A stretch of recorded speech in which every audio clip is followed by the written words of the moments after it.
नमस्कार। नमस्कार। आज हम एक बड़े दिलचस्प आयोजन पर बात करेंगे। छिंदवाड़ा के सतपुड़ा विधि महाविद्यालय में हुआ था। जी हमारे पास एक लेख है इस पर जिससे सारी जानकारी मिली है। जी। तो बात है 10 मई 2025 की। कॉलेज के ऑडिटोरियम में एक मूट कोर्ट हुआ। हाँ, मूट कोर्ट मतलब एक तरह की आप कह सकते प्रैक्टिस कोर्ट। बिल्कुल, नकली अदालत जहां छात्र असली केस की तरह बहस करते हैं। जी जी ये लॉ स्टूडेंट्स के लिए होता है। जी। और हम समझना चाहते हैं कि ये जो अभ्यास होते हैं ये कैसे क्लासरूम की पढ़ाई से अलग छात्रों को असल दुनिया के लिए तैयार करते हैं। सही। इस वाले आयोजन में प्राचार्य श्री वेद प्रकाश तिवारी जी के मार्गदर्शन में एक क्रिमिनल केस मतलब एक आपराधिक मामले का पूरा स्टेजिंग किया गया, बिल्कुल जैसे असल कोर्ट में होता है। पूरी प्रक्रिया के अनुसार। लेकिन बात यहीं खत्म नहीं होती, इसमें कुछ खास मेहमान भी थे। अच्छा। हाँ, और उनकी मौजूदगी मुझे लगता है काफी अहमियत रखती है। कौन लोग थे? देखिए, शासकीय निकाय के अध्यक्ष थे श्री नवनीत व्यास, फिर लोक अभियोजक श्री अजय पालीवाल। अजय पालीवाल जी। हाँ। अच्छा, ये तो काफी अनुभवी हैं। हाँ, और अतिरिक्त लोक अभियोजक भी थे श्री सुनील सिंधिया, श्री पंकज चीखलकर और श्री संगीत श्रीवास्तव। मतलब वो लोग जो रोज कोर्ट में होते हैं। हाँ, और देखिए यही बात सबसे जरूरी है। इन लोगों का वहां होना ये सिर्फ गेस्ट अपीयरेंस नहीं था। सही।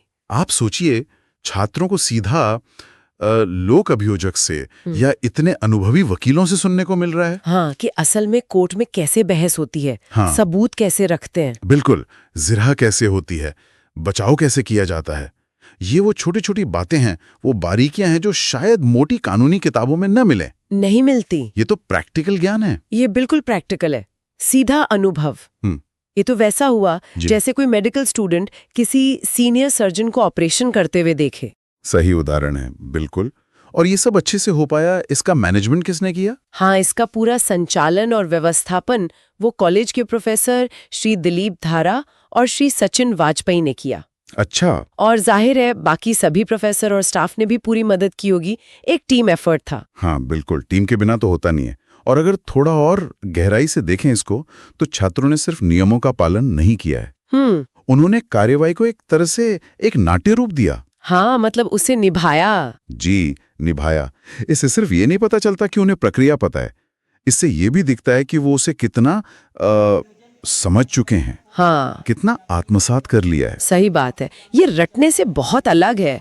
किताबी ज्ञान ठीक है, लेकिन जब आप खुद जज बनते हैं या वकील या गवाह, हाँ, और बहस करते हैं। हाँ, बहस करते हैं, तो आपको वो दबाव महसूस होता है, वो मानवीय पहलू समझ आता है।